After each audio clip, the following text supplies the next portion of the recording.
Good day, everyone. I'm Ethan, moderator for this webinar. Welcome everyone for today's webinar, Information Literacy and Curriculum, the Learning Resources Partnership. I would now like to introduce our presenter for today, Kent Seaver. Kent Seaver has 23 years of experience in the field of student assessment, prior learning, and academic success. I would now like to hand over the floor to the speaker. Over to you, Kent. Thank you very much, and I want to thank everyone that's out there today. This is an important topic, and I know you have your choices of your professional development dollars. The idea of information literacy is not one that's simply rooted in academia or simply rooted outside of academia. Discovering how curriculum-embedded information literacy can benefit students will be the first area that we look at today.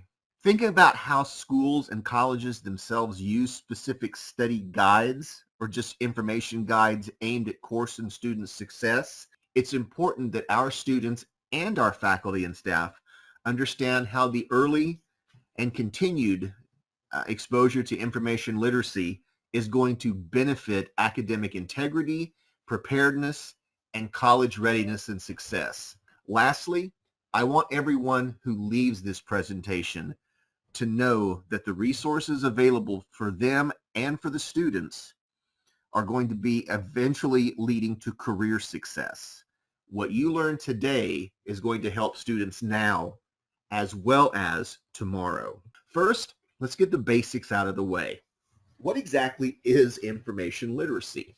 The easiest way to understand it, and the best definition, in my opinion, is to go straight to the American Library Association and look at how they define literacy, but also what goes into it. A set of skills that is developed and taught to retrieve, find, analyze, and use information. How you use it can vary, but the way you use it is determined by the way you analyze, find, and retrieve it, how you process it. Information literate people are those who have learned how to learn. The American College of Research Libraries basically reviewed everything around 2014 and redefined certain concepts that are central to information use and research. Knowledge practices and dispositions that are observed in the learner's changed attitudes and behavior when they encounter new information experiences.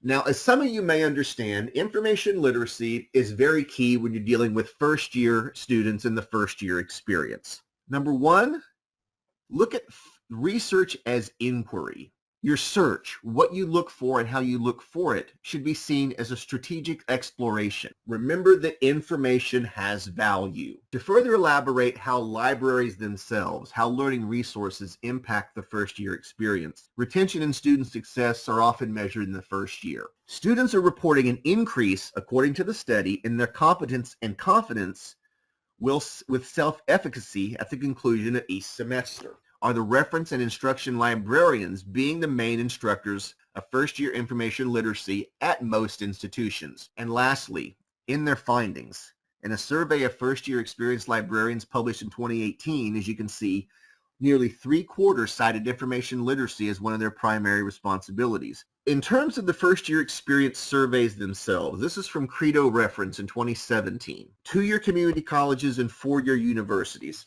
how there are similarities and how there are differences. Now, ladies and gentlemen, to further analyze exactly what the first-year student in information literacy means, it's important to understand what library experiences are and how they reach the student themselves.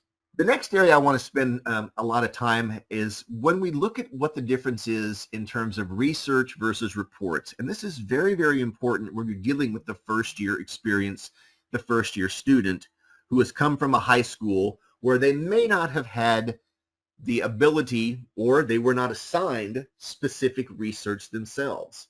So we're going to look at the difference between writing a report for high school and what a research project for college really is. First, let's all think back to high school and how we used to do reports and how students are still doing those research or basically information reports. In contrast, ladies and gentlemen, research at the academic first-year experience level or even higher, you look at a narrowed search, research question is addressed. a specific question that requires a specific answer. Bryn Mawr did a wonderful job of talking about core concepts, and in doing so, they talked about something called the infodemic of information. What they do in terms of information literacy is very profound, about teaching core concepts to help students develop their own information literate abilities, but also have a deepened knowledge and understanding of how to use those tools in and out of academic settings. They focus on 4 specific ideas: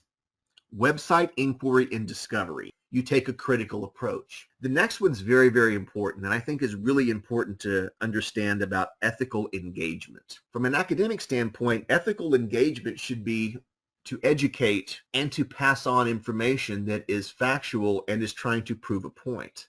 From an educational institutional perspective, scholarship and communication. Knowing what that weakness is and how to overcome it and how to benefit your strengths because of it are what's important. And that, ladies and gentlemen, is one of the core concepts of Education 1300. Being aware and then being able to strategize and overcome. Part of the case study also for Education 1300 that I wanted to show you all today has to do specifically with your learning outcomes, your activities, and the assessments, basically the 3 L's of learning. The library subject guide is not only used a lot, but it's used mainly at the 2-year institution. Everyone, this is the Dallas College Education 1300 LibGuide. Now this, everyone, is a more specific LibGuide developed at the 4-year institution level for a specific course at the University of Texas at Dallas. There are 3 information literacy business classes: 1300, 3310, and then 4300 for the graduating senior. Now, in terms of the information literacy concept for 2- and 4-year institutions and how that relates to student success, it's important to look at numbers, but it's also important to look at where things have worked in the past and how you can use similar tools themselves. Those numbers, ladies and gentlemen, show that information literacy can and does solve a problem. These are some additional resources that I've posted for you in terms of library instruction, information literacy, but also specific library conferences themselves. The goals for our students themselves, what I want them to take away from a session, what I want them to be as students. First of which is very simple but also very profound. Think for themselves. To advance lifelong learning for students. Go from being told what to do to being shown how to do something. To create a sense of success and accomplishment that enables repeated success in and out of college. I want to conclude by just focusing on what I think that was important to understand today in terms of thinking. Individuals that attend sessions like this have to know how to measure effectiveness, and they have to know how to think.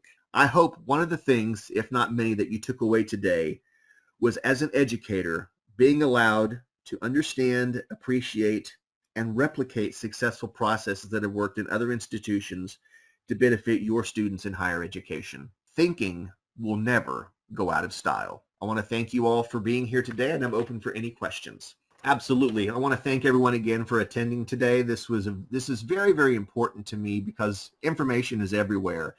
But what also is important is to understand that access to that information and access to education, if this access is denied or even hindered, it's going to have serious consequences, not only for the students, but also for the institution as a whole. Clear and concise understanding of information literacy allows people to be thinkers.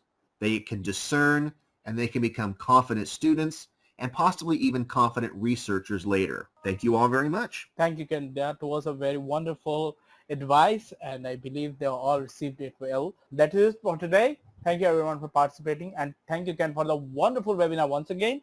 And you all may disconnect now. You all have a great day ahead. Bye-bye. Take care.